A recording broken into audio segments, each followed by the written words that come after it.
Good morning. We're live coming to you from Mission Beach in California. Apologize for the delay. Turns out this computer did not have Chrome downloaded, so I just got it downloaded and back with you. Ramona and I are here in California celebrating our 44th wedding anniversary. So we're going to give everybody a few minutes to join us. Thank you for your patience this morning. Exciting to be here. Ramona's preparing a drink for me so that I can have a little refreshment while we're going through this process this morning. I'm so excited to be with you because we're going to take on some more foundational principles about how to dream and then actually create those dreams. So many want to create something magnificent with their lives, or they're, on the other hand, overwhelmed and discouraged and in a little bit of fear. And let's see if we can't give you some things this morning to take into this week that will augment your life. It's such a privilege to be here. My name is Dave Blanchard. I'm the CEO of all the Mandino companies and partner with Paul Blanchard in Blanchard Leadership. And we have the worldwide right. We've been entrusted with this, the worldwide rights to Mandino on the internet, the film rights to The Greatest Salesman in the World. As many of you know, that movie's in process. Greatest Salesman in the World, the 10 Scrolls. We are the official Mandino company, bringing these principles into the 21st century. It's such a privilege and an honor to be in this position. Thank you all for joining. We're going to jump right in this morning because did anybody notice that we had like 12,000 people that viewed this last week? And when they jump on and they haven't waited for all of us to get on live, they just want to get right to the meat. So we're going to jump right in and take off. In scroll number 8, Og says we're going to multiply our value 100-fold. How do we multiply our value 100-fold without having to work 100 times harder, right? I'm already working hard enough. How do I work harder?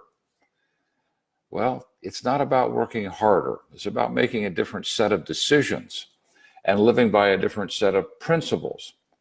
In scroll number 8, Og Mandino says that we're like a grain of wheat, and we have one of 3 futures. The first, we can be put in a sack. I just want you to envision this. This little grain, we're a grain of wheat, put into a sack with a whole bunch of other grains of wheat, right? Dumped into a stall and fed to the swine. Think about that. What is that a metaphor for? How could we just waste our lives? Could it be just playing endless video games, watching mindless television? And you could make the list, right? Worrying, having fear, anxiety, depression. And I don't mean clinical depression. I mean just feeling awful. So here we are with one option. And don't we all every once in a while choose that one? We want a break from life. So we get put in a sack and dumped in a stall and fed to the swine. So that's one. Number 2, I love this imagery. We can be ground into flour, made into bread, broken open and devoured by the will of others. Now that sounds really exciting, doesn't it? I think that's when our work becomes boring and mundane and burdensome and repetitive and hard.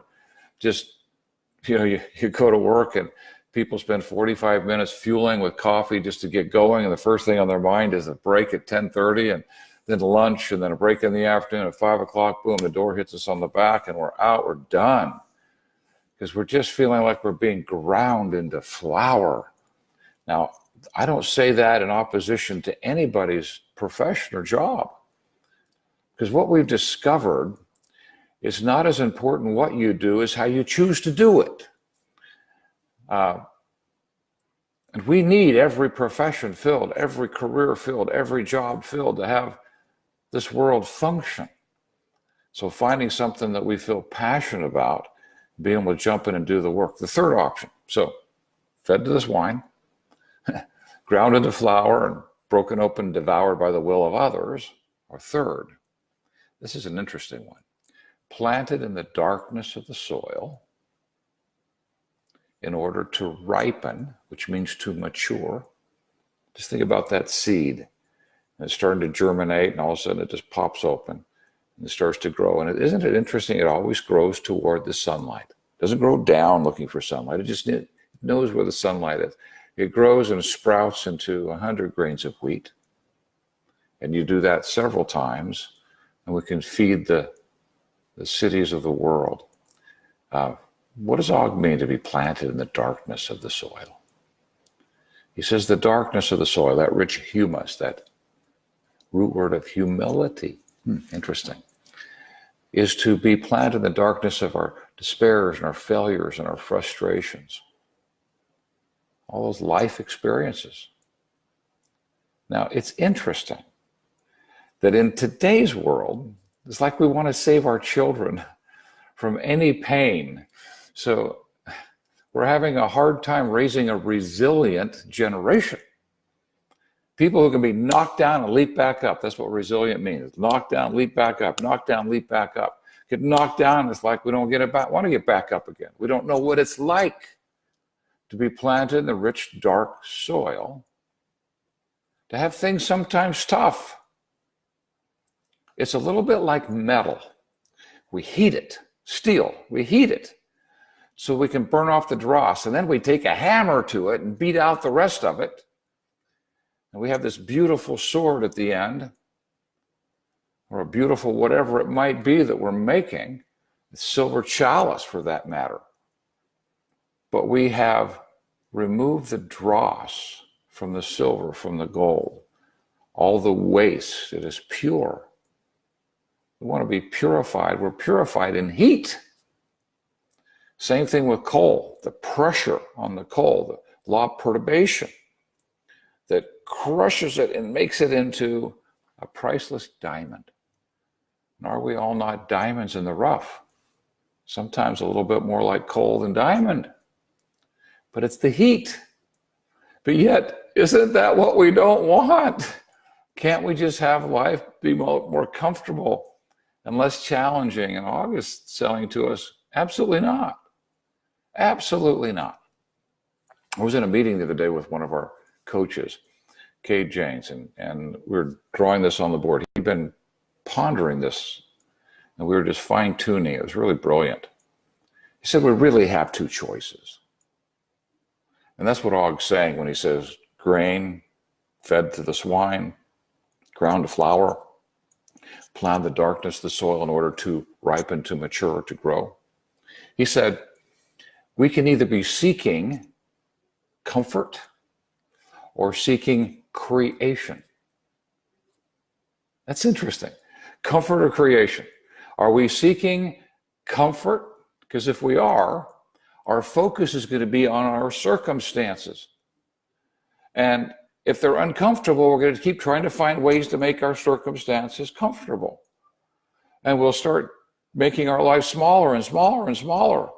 I think it's the process of the minimalistic society right now, trying to make it so simple, except that when Paul and I were in San Francisco a year ago for the Lee Steinberg Super Bowl party, 3 years ago, maybe 3 years ago, we were staying in a little studio apartment right there by the stadium. And they were minimalists, right? Except for the rent was $4,500 a month, and Dad was paying the rent. You could be minimalistic when Dad's paying the rent. But when you're paying the rent, $4,500, oh my goodness, that's a significant amount of money to pay every month. So we have this challenge of getting so minimalistic. We want to move off the radar. We don't want any pressure from bills, any pressure from debt, any pressure from work.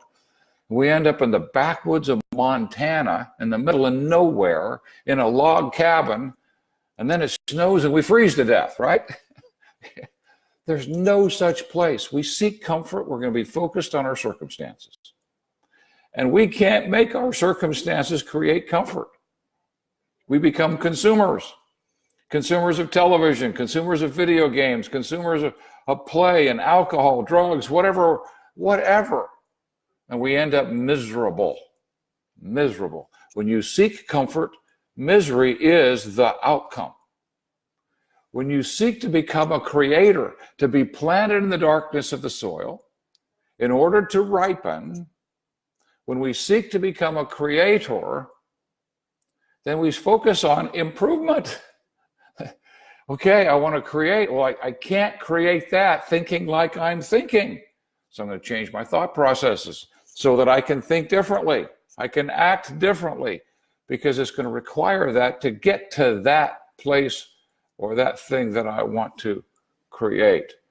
And we start focusing on connection, which is really at the core of all creation. Greatest secret of success in all ventures is love, agape love, a heightened level of awareness. It's about connection with people, being real. That's the root word of relationships. Genuine. Talked about that. Root word genius. Embracing our natural genius. Authentic. Anthos-hectic, our true self. No need to impress or pretend or feel shame or fear. The most difficult task in our mortal existence, and the highest level of maturity. Back to planted in the darkness of the soil in order to ripen, in order to mature. So let us make this decision. This is the next decision. Last week we were imagining, okay, if I brought all of my gifting to the present, imagine what that feels like. Oh my goodness. I'm living in my genius. I'm living in my natural gifting. What does that feel like? Okay, let me bring that energy into today and see how long I can sustain that. I hope you've been practicing that this week. Now you're going to go, I'm having struggles. Now you know why there's a struggle. What is tugging on you? What is keeping you from wanting to stay in your genius? Most likely, you want comfort. You want comfort. And so you want to keep going back to what is comfortable, even if it's painful, even if it's uncomfortable.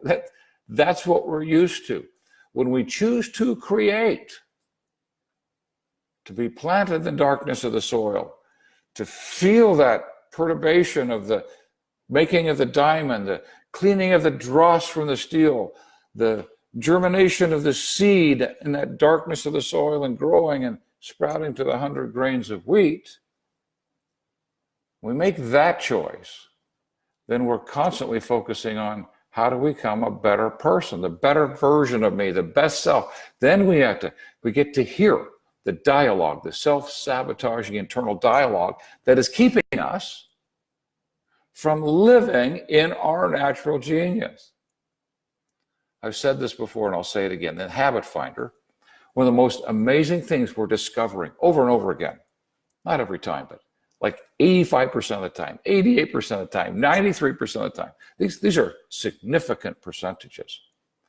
People have very high levels of empathy and intuition, very high levels of practical judgment, common sense. They know what needs to be done, how to do it.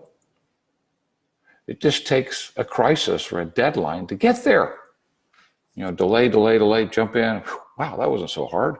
We're surprised with our own genius when it shows up, when we finally shut off the noise, because we want life to be easier. Our thought processes are all about how could it be easier and less stressful and more pleasant, or we're worrying and fearful that we'll lose this or won't get that or won't be able to pay this. So our joy in the journey is like in the tank. And as a result, we're just beating the tar out of ourselves, questioning our worth and our worthiness. Does God not love me? Is that why that's not happening? Is that because of what I did when I was 16? You know, can you hear the dialogue? We're questioning our ability, starting with our own physicality. Well, I'm not attractive, or I'm not smart, or I don't have enough education, or I don't have enough money, or at my age, I should be further ahead. I was with a dear friend last night. Oh my goodness, I hope he's on here with us this morning. I asked him a question. I said, is your self-esteem attached to your current financial situation? He's going through a beautiful experience of just getting to hear his dialogue. That's why we have those dry deserts, isn't it? We've talked about this. Keep your eye on the goal above your head. Ignore the obstacles at your feet, these unhealthy habits of thinking. Where dry deserts ends, green grass grows. We get the dry deserts because we're finally ready to hear. We get to hear, shift, green grass. Here, green grass. Here, green grass. This is a beautiful place to be when we choose to just create. And when we're in creation, it doesn't matter where we are. We're finding joy in this journey. We're taking the clay we've been given, creating the most we can with it, and celebrating. Creating, celebrating, creating, celebrating, creating, celebrating, creating, celebrating, getting closer and closer to our goal. Well, what does all this mean this morning? I've shared a lot with you. We started with "It's really important to dream" 3 weeks ago. Remember that? And I quoted to you the words of the new song. Just dream, come with me and dream. Putting all your fears behind you, the chains that bind you, the doubts that make you scream. Remember all the pain and fear that has crushed your life and stole your dreams for years? Reach deep down inside your soul. Feel the flame that burns. Declare the truth you know. Well, if we don't dream, we're most likely going to be put in a sack, dumped in a stall, and fed to swine. Or ground into flour, made into bread, broken open and devoured by the will of others. But if we choose to be a creator, we want to create. We willingly are planted in the darkness of the soil. Those are our failures, disappointments, discouragements, in order for us to ripen. That's the heat that refines our soul. Your character has, you want it to be forged, steel, forge the steel in the furnace of adversity. All of you know what pain feels like. This could be one of the greatest gifts we're given. Let us embrace it, because when we embrace it, we hear the dialogue that's been crushing us, and we make the choice to change it, and we move forward. So this week, comfort or creation? Comfort or creation? We're seeking comfort, we're going to end up in the stall. We're going to end up being broken open, devoured by the will of others. If we choose creation, we'll focus on improvement, connection, and ultimately experience a very special kind of joy. It's called equanimity. It's peace of mind. I hunger for success, Mandino writes. I hunger for success. I thirst for happiness and peace of mind, lest I act. I will perish in a life of failure, misery, and sleepless nights. Does that sound like being fed to the swine and broken open, devoured by the will of others? I will command. That's the real me, the real, authentic, genuine. I will command. And I, speaking of my habits of thinking, will obey my command. I will act now. Let's make the decision to create. And see now, with that decision, if you're not able to more easily go into the future and imagine what it's going to be like to live in your gifting, then bring that energy into the present and see if it's not easier to sustain being here. Because once we get here and we can start spending more time here, then we can talk about bigger dreams. Oh yeah, then we can talk about the real ones that we can actually start creating. We start creating. You can't create them from your unhealthy habits of thinking. That's why we've got to get out of there. We've got to get here. So imagine what that's going to be like. Come here with the decision to create. Let go of the desire for comfort and see if that doesn't help. And if you haven't taken your habit finder, go to habitfinder.com and get this thing taken. It's free. We give you all 44 pages. There's no strings attached, none. We want you to actually find out what's holding you back. Then click and talk to somebody in our customer care department. They're habit finder specialists. Brainstorm with them. They're not salespeople. Their job is to assess where you are, what you need, what you'd like, and see if they can help you get to the next level. That's our mission, is to help everybody live in their natural genius, creating their dreams. Okay, there's your homework assignment. Does that sound like fun? Let's have a great week. I'm here at Mission Beach with Ramona. How cool is this? It's our 44th wedding anniversary. We spent the weekend with our daughter and son-in-law and their 2 children, just couple hours from here over the weekend. It was their anniversary. They left Friday night and had a great time. It was awesome. We got to hang out with the kids, went to the movie, had some sushi. We just had a great time. And we got here yesterday, and we're going to spend the week here at Mission Beach. We'll be talking to clients a little bit each day. Just best decision I ever made, just so you know. Best decision I ever made. Mary Ramona Gardner. Ramona Blanchard, my sweetheart, the mother of our 7 children, 27 grandkids. The real deal. Anybody who spends time with her knows this is just who she is. She's the same person all the time. Oh, I strive to be like her. Love you, sweetheart. Have a great week, everybody. Choose creation, not comfort. Creation, not comfort. Bring that feeling of what it's like to live in your natural genius. This is being humble. This is being humble. It's also being meek. It's also being meek. It's very powerful. It's where you want to live. Thanks, everyone. Have a great day.